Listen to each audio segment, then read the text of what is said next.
Now in second point, features of secularism, means we discussed about the major features of secularism. How can we say that in our country India,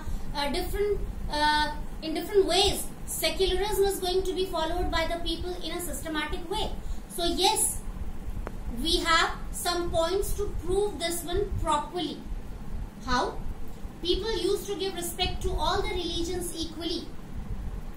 People used to celebrate festivals of different religions equally together.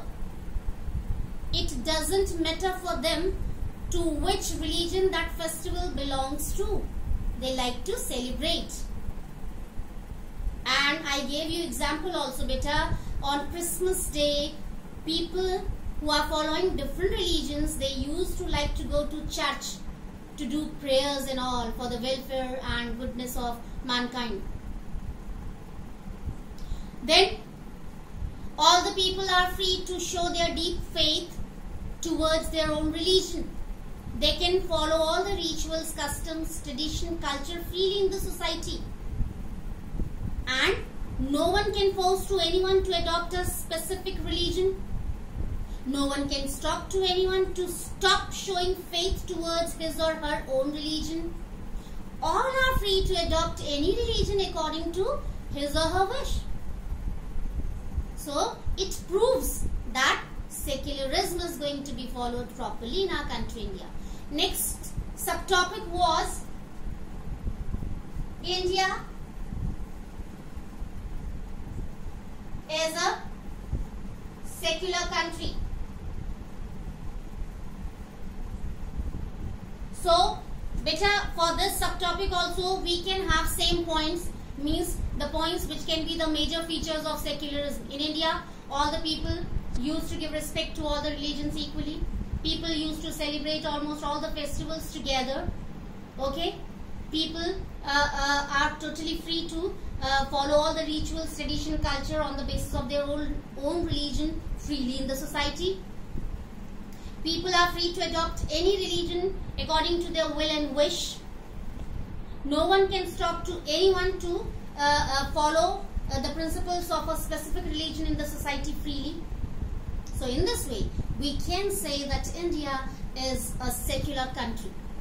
Then what was there?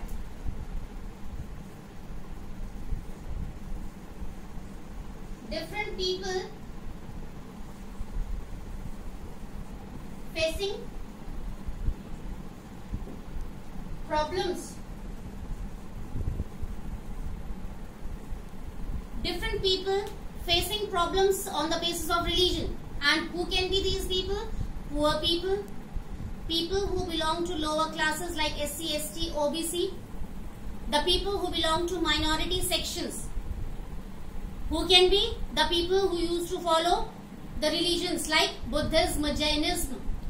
So they are very less in number in our country. So they also face many problems in their daily life, beta.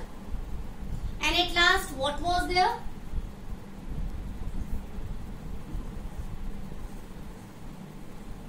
Different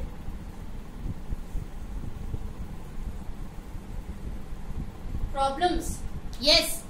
And in the last subtopic, in previous session, we came to know about the different problems on the basis of religion. Inter-religious domination. What was there?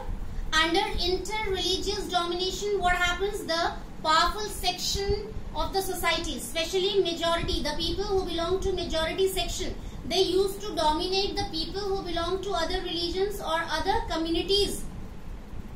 This is called inter-religious domination. Then second was intra-religious domination, beta. Under this, what happens? Again, the powerful people, means wealthy people, the people who belong to majority section, who are plenty in number in our societies, what do? They like to suppress, they like to dominate the people of their own community having same religion. Except of these problems, what problems can be there? Problem of discrimination, problem of ignorance, problem of lack of public facilities for these people, like healthcare facility, supply of water or electricity in their area, facility of education. I gave you example of slum area also, beta. The people who used to live in slum areas, they don't have any kind of public facility, no electricity, no water supply, no even drainage system, no sanitation for having good or healthy atmosphere. No one bothers about that. So in today's session, students, we completed the chapter with the help of the last subtopic, criticism of secularism, and after that we discussed all the previous subtopics, beta, which we did in our previous sessions. So that's all for today's session. We will meet again in our next session with a new chapter with new subtopics. Till then, take care. Have a nice day.